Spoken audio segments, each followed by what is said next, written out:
ओम श्री सद्गुरुदेव भगवान की जय।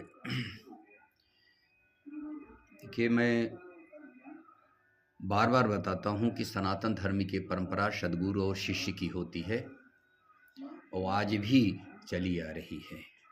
इनके बीच का जो प्रवचन है, सत्संग है, साधना है, अनुभूतियाँ हैं, उसका संकलन किया गया जिसको शास्त्र कहा गया है। अर्थात परमात्मा के पथ में क्रियात्मक एक चित्रण का उल्लेख एक यौगिक शब्दकोश में शास्त्रों का संकलन किया गया है।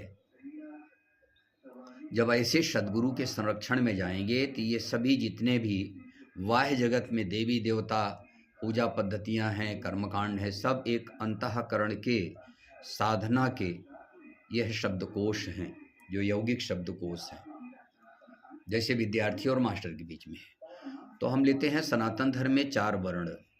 4 वर्णों में लोगों ने काफ़ी कुछ मनगढ़ंत व्याख्या बताने का कोशिश किया। ठीक है, उनकी वहाँ तक की समझ थी, लेकिन वास्तव में सनातन धर्म में, हिंदू धर्म में चारों भाग में बटा हुआ जो वर्ण है, ब्राह्मण, क्षत्रिय, वैश्य, शूद्र, यह गुणों के माध्यम से कर्म को बांटा गया। कर्म माने आराधना, चिंतन, भजन। जब तक आप सनातन सत्य परमात्मा के पथ में नहीं चलते हैं, सत्य के गुरु सद्गुरु के संरक्षण में नहीं आते हैं, आश्रम में नहीं आते हैं, तब तक आप सनातन धर्म के लिए प्रत्याशी हैं, लेकिन सनातन धर्म आपके पास नहीं है। आप सनातन धर्म को जानते ही नहीं हैं। जैसे बच्चों का जब एडमिशन होता है स्कूल में, तब वो उसको मास्टर मिलते हैं, उसके नाम के आगे स्टूडेंट लिखा जाता है, स्कूल का ड्रेस मिल गया और स्कूल मिल गया, तब वो विद्यार्थी हो गया। अब जब तक पढ़ेगा तब तक विद्यार्थी। तो वैसे ही सनातन सत्य सद्गुरु होते हैं, परमात्मा स्वरूप होते हैं, उन्हीं को भगवान कहते हैं, उन्हीं को तत्वदर्शी कहते हैं, उन्हीं को ब्रह्मवेत्ता कहते हैं, उन्हीं को ब्रह्म कहते हैं। जैसे भगवान कृष्ण कहलाए, भगवान बुद्ध कहलाए, भगवान महावीर, हम आप भी गुरुदेव को भगवान कहते हैं। उन्हीं को कहा गया है गुरुर साक्षात परम ब्रह्म तस्मै श्री गुरुवे नमः। गुरुर ब्रह्मा गुरुर विष्णु गुरुर देवो महेश्वर गुरु साक्षात परम ब्रह्म तस्मै श्री गुरु। ऐसे जब महापुरुष के संरक्षण में जाएंगे, वे ही सनातन पुरुष हैं। भगवान कृष्ण को अर्जुन ने कहा था 11वें अध्याय में, सनातनस्त्वम पुरुषो मतो में। अब मेरा मत ऐसा है कि आप ही सनातन पुरुष। 2 अध्याय में बताया था आत्मा ही सत्य शास्त्र सनातन है, जिसको शस्त्र नहीं काट सकता, अग्नि नहीं जला सकती, जल गीला नहीं कर सकता। शरीर से शरीर का संबंध नश्वर बताया, कल है कल तक की भी गारंटी नहीं दिया जा सकता है। तो इसी प्रकार से जब सद्गुरु के संरक्षण में आएंगे, आश्रम में आएंगे, सच्चे सद्गुरु, ये कथावाचक ये गुरु नहीं हो सकते हैं। जितने भी हैं कथावाचक, इनको गुरु नहीं मिले, सही रास्ता नहीं मिली, सेवा नहीं किए। जितने मंदिरों में मूर्तियों में पूजा करने वाले बैठे हैं, चलो उनका मैं वो नहीं करूँगा, उनका वो क्लासेज है, ये कभी संतों की सेवा नहीं किए, सद्गुरु के संरक्षण में आए नहीं।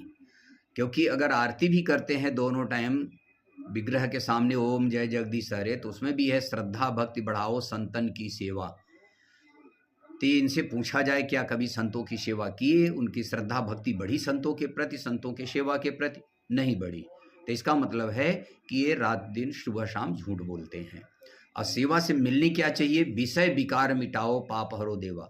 विषय और विकार मिटता है संत की सेवा से। आखिर वह संत होते हैं, संत की परिभाषा, जो विषय विकारों से रहित होते हैं, और उनकी सेवा करने से यही मिटता है। अगर हनुमान चालीसा भी आप देखेंगे तो वहाँ भी गुरु की महिमा का है। शुरू में ही लिखा है, श्री गुरु चरण सरोज रज निजमन मुकुर सुधार।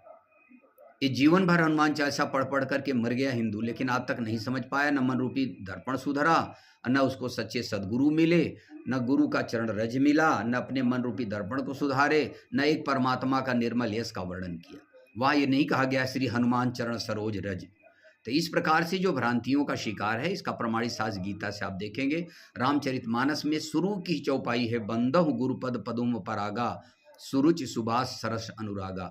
मैं गुरु महाराज के चरण रज की वंदना करता हूँ, जिनके चरणों में लगने से शुभ के प्रति रुचि, शुभ एक परमात्मा, उसके प्रति रुचि, अर्थात संत सद्गुरु से एक परमात्मा के प्रति रुचि हो, श्रद्धा हो, भाव हो। धीरे धीरे धीरे धीरे, जैसे विद्यार्थी और मास्टर को होता है, मास्टर जो पढ़ा रहा है, मास्टर के संरक्षण में जब जाता है बच्चा, तो वो पढ़ाई पर ध्यान देना चाहिए। तो उसी प्रकार से सनातन धर्मों में 4 भागों में बटा हिंदू चारों पिंड रूप में पैदा नहीं होते हैं। अब आगे हम फिर बताएंगे वो पैदा किसका होता है। जन्म शूद्र का होता है, वो भी शूद्र माँ के पेट से, गर्भ से नहीं पैदा होता है। फिर हम आगे वाले एपिसोड में बताएंगे। बोलो गुरुदेव भगवान की जय। आप पढ़ें यथार्थ गीता, उसमें धीरे धीरे क्लियर होता जाएगा, आप समझ सकेंगे। ओम।